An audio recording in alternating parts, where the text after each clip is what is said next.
Hey everyone, and welcome back out to Harvest Hills Ranch. I am seeing more and more use of the term grass-fed, and unless you've been exposed to a cattle operation or you've been around cows, you may not have a real understanding of what that means at every season throughout the year. So I felt like what I should do today is give you guys a first-hand view of what that looks like in the winter months. Hey guys, I am Dr. Arland Hill, and I have a passion for all things nutrition, health, and wellness related, and that absolutely includes what we do out here at the ranch with producing the food raised under regenerative principles and bringing that to you guys. Let's talk about this term grass-fed. Again, it's being used a lot more out there, and I want to make sure that you have an understanding of what it is you're seeing on these labels. Now, let me also say this. I am not speaking for everyone in this video. I am only speaking for Harvest Hills Ranch and what we do in our operation. So with the term grass-fed, we are grass-fed 100% of the time. And in the warm months where you're looking at the animals working on pasture, that makes sense. You can easily conceptualize, yes, they're eating grass, they are eating the green forage out in front of them, but what happens when the pastures turn brown? What are those animals out there eating, and how do you maintain a grass-fed operation? Well, like I said, if you've been around cows, that's probably a pretty easy answer for you, but if you've never been around cows or you're just getting into cows, here's the short answer to that. We use this, which is hay. We use round bells, we use square bells. They're basically the same product. It's just a matter of how they're being packaged up, if you will. With the round bells, I feed these to our mama cows and to our bull, and with these square bells, these are easier for me to feed to the calves. I'm going to take you guys around with me here in a moment and show you all of this and show you exactly what this looks like firsthand throughout these cool months. But what I wanted you to understand is we don't need to, when we begin to get into this conversation around hay, we don't have to talk about differences between grass-fed and not grass-fed. Out in my pastures, I predominantly have Bahia grass. There's other plants out there. There's other forbs and legumes and grasses that grow out there, but predominantly it's Bahia grass. These round bell rolls that you see behind me here, same thing. These are predominantly Bahia grass.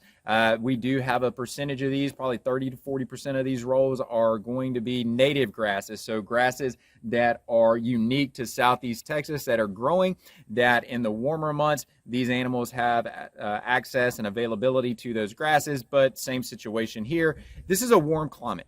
We predominantly have warm grasses. And when you start talking about what grows in the winter months here, well, unless we actually overseed our pastures and plant seeds that are capable of growing here in the winter months, by nature, there is not much cool season grasses. So we have to depend on hay, these round bells, to make up the difference for us. Now, we can put out things like ryegrass and clover and vetch and things of this nature, and we do that each season for them to use as the spring starts to come back around.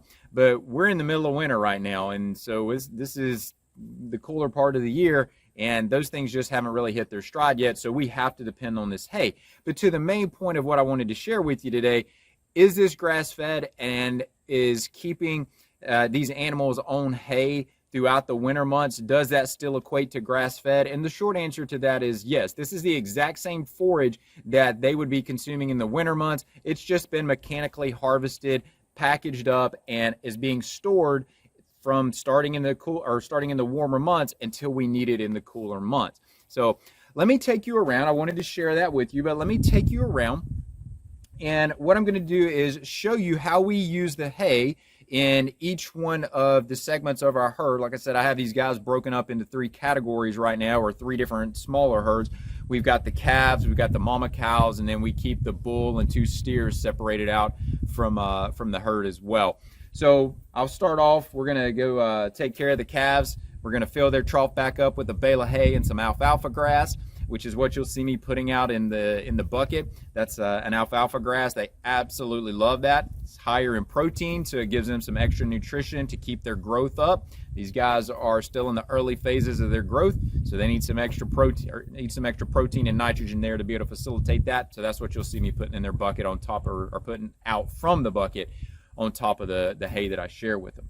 So let's go do that, and then we'll chat a little more.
Well, hopefully as you went around with me there, that gives you a little bit of an additional insight on what that term grass-fed means, and especially what it means in the cool season, in the winter months when we don't have our typical green forage growing everywhere. So we are able here at Harvest Hills Ranch to keep these guys eating by keeping their bells up on these different trailers that we move around with different segments of the herd.